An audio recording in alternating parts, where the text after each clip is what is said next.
All right, so while my three panelists are leaving the stage, I now have the pleasure to welcome our next speaker. I think we'll need to do a bit of just arranging things on the stage. And then next, ready for us here is Varun Jaitly from Cloudera. Varun, hello, welcome, and welcome on stage. I may introduce you quickly, I think I was told. So you are a director of product marketing. You lead the go-to-market strategy for Cloudera's data warehouses and operational database products. You are currently based in London, and you have over 10 years experience in driving product marketing for AI, software as a service, and infrastructure as a service products across both startups and large organizations. Varun, thank you so much. Welcome, the stage is yours. Thank you so much. Good afternoon, everyone. Thank you for spending some time with me. My name is Varun Jaitly. I'm part of the product marketing team at Cloudera. I'm very lucky because the conversation that was happening right before this one talked about the data office. It spoke about the emphasis. It spoke about the emphasis on privacy and how do we make sure that data is used in the right way. And based on that, the conversation I want to start today is around how do we build trust in our data so that the AI that we build is also trustworthy. There are three small parts in which I've divided my presentation. The first one is how did we get here? If we were at this very conference last year, I'm sure that we would have not been speaking about generative AI so much. The second part is about how do we get to adopting generative AI within the enterprise context in a way that it meets compliance and safety and data privacy requirements. And the last small part is I want to leave you all with a small demo or a sneak peek into some of the things that Cloudera is doing. So starting off, how did we get here? Last year, all of us know that ChatGPT kind of took us all by a storm, and everybody was talking about generative AI from that point onwards. This is not new news, especially given that it's about 3:30 on an AI conference, but Gartner believes that generative AI will impact all of the work we do in some form or the other, right from how we develop our products to how we speak to our customers and how we increase our sales and revenue for our businesses. Within generative AI, there are three broad use cases that we can think of. The first one is around text-to-text, where we talk about things like chatbot or ChatGPT.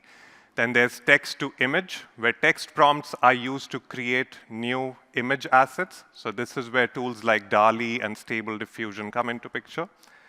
And the third one is text-to-speech, where text prompts are answered by voice notes, essentially. So if we dive deeper into text-to-text, there are three examples which are already revolutionizing the way we work.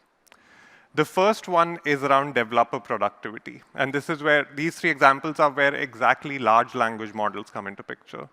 So the first one is around developer productivity, where tools like Copilot essentially are helping us understand the code people write, make it better, or write it from scratch itself.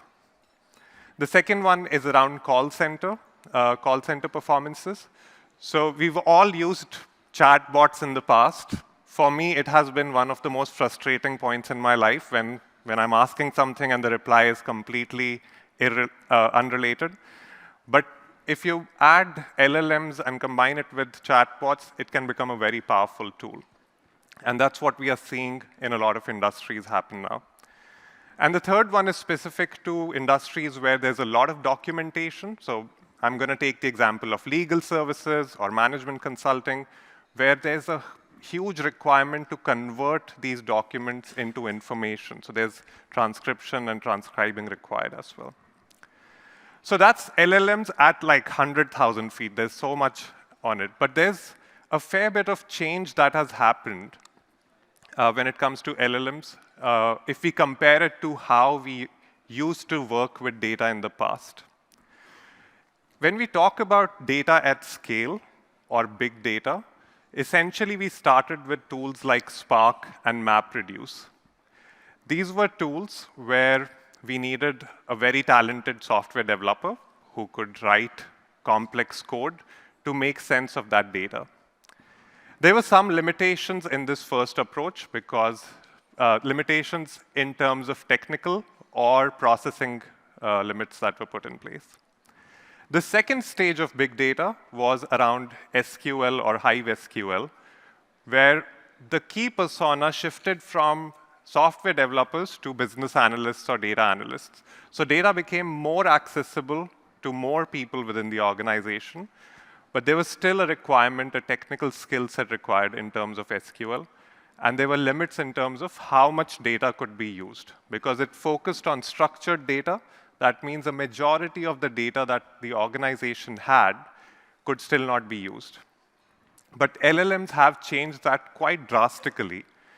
It's not limited to a particular technical skill, especially on the user end. Anybody who can write a prompt can access a whole lot of data. There are no limitations on what kind of data can be used. So it could be structured, it could be semi-structured, or it could be completely unstructured. And we are also talking about petabyte scale that can be processed within milliseconds. So that's a huge shift as well. There's another layer of the changes that are coming into industry with LLMs, and this is within the AI space. So if we look at traditional AI versus LLMs, one big shift that we are seeing is how enterprises would put resources around these specific models. When it comes to traditional AI, one of the limitations was that you have to build one model for a specific data type, and only those two could work together. The other thing was that you needed a big team of data scientists who could build these models, train them, and maintain them constantly. But large language models can be outsourced. Like there's open source technology that you can bring into your enterprise. You add the context of information that's proprietary to you, and it can process any information. So the reliance on data science has changed quite dramatically. And that also means there's change in the way we look at investments and total cost of ownership. At the same time, the focus has shifted from data science to more data engineering, because you need to move all of this enterprise data around and make it accessible to the large language models.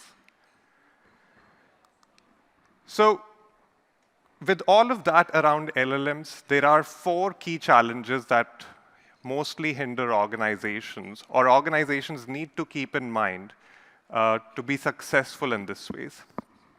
The first one is around use of your own data. So when it comes to large language models, context is super important. And I have an example for why context is important. But essentially, you want these models to give an answer based on what your organization or enterprise is doing. A generic answer will not cut it. We will not be able to satisfy customer service. We will not be able to do the right kind of product development if that context is missing. The second part is around relevance and accuracy.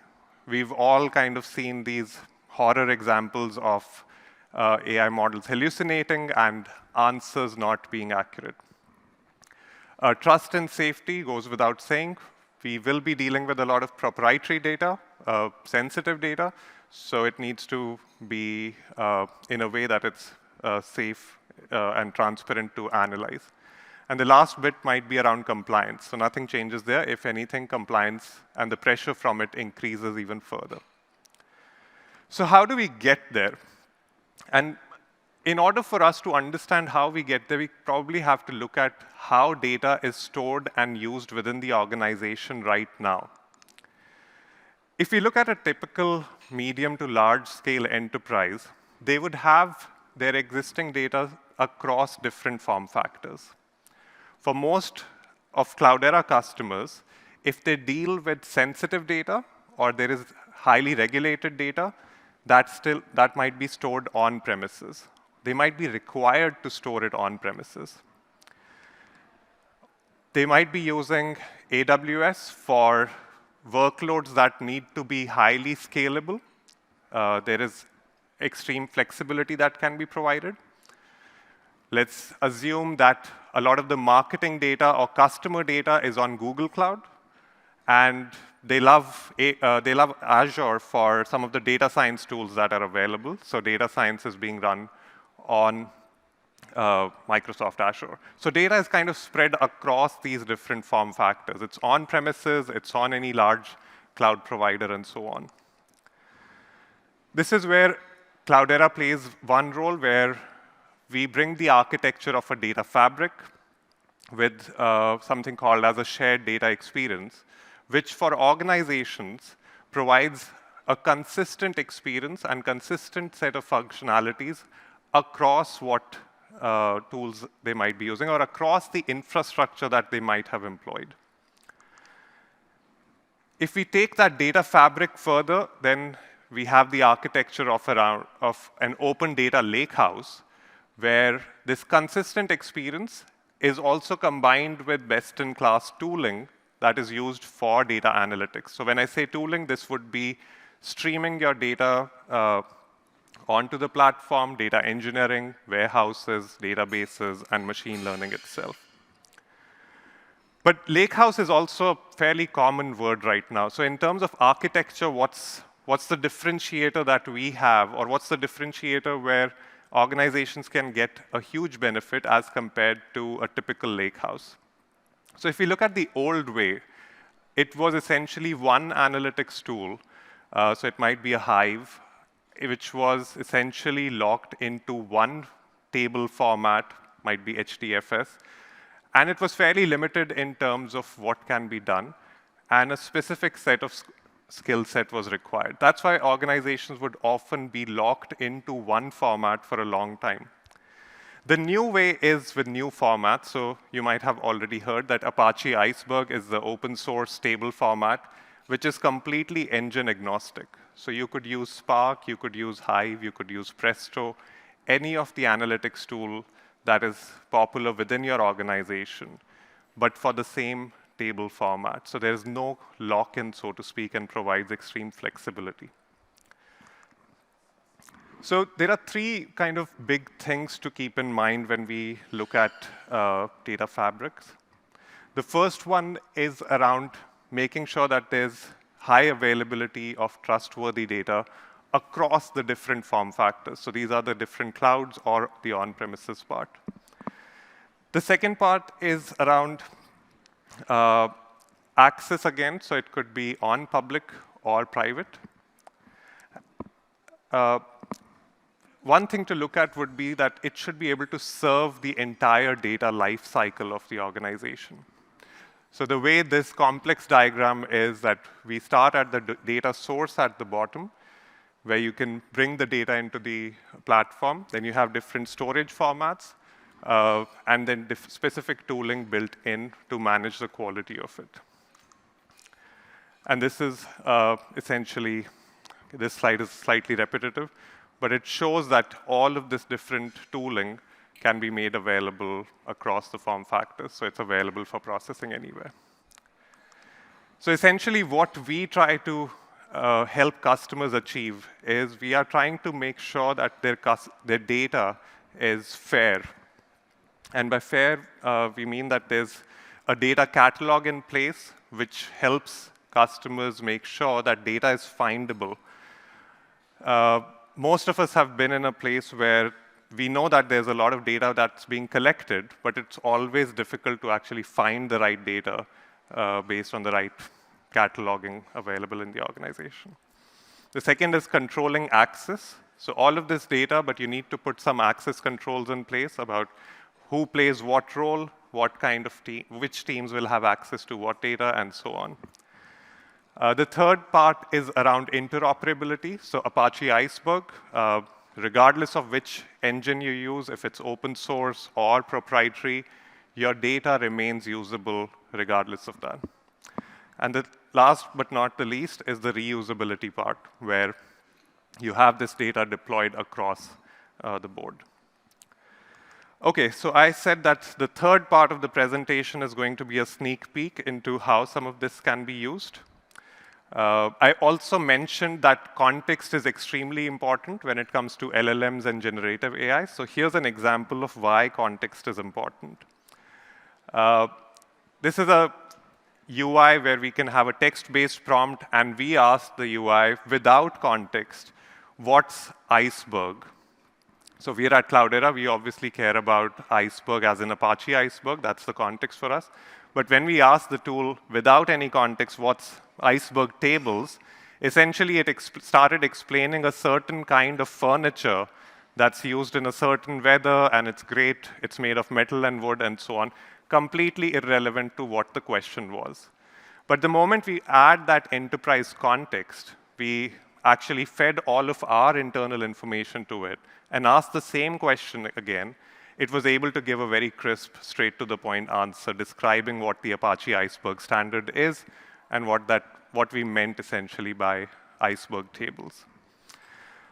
So this is a capability that we've now made available on the Cloudera data platform.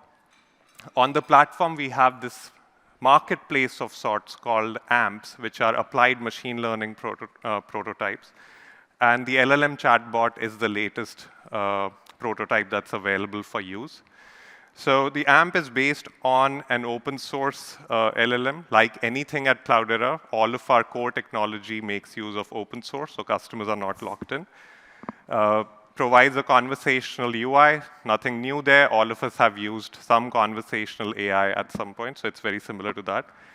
And to make sure that it's highly accurate in terms of what it can do, there's a concept called retrieval augmented generation. Frankly, I don't know too much about it, so if you meet me, don't ask me questions around that. But the main point is it makes sure that context leads to higher accuracy.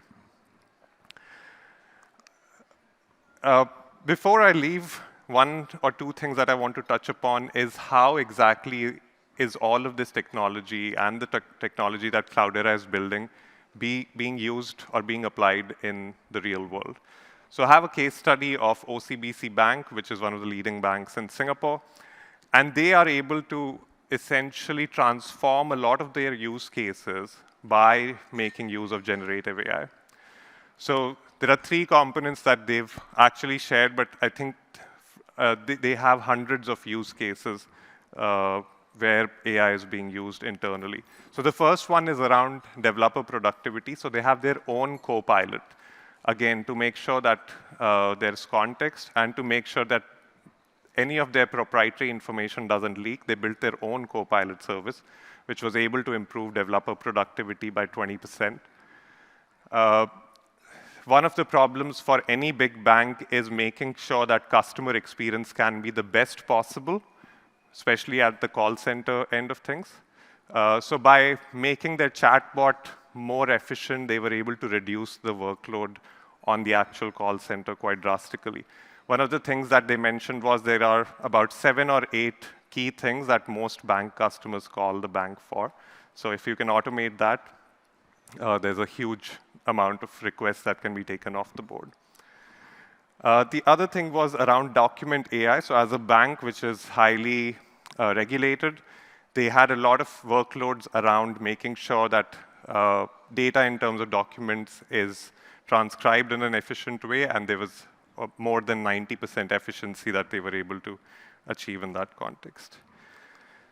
So just almost last slide here.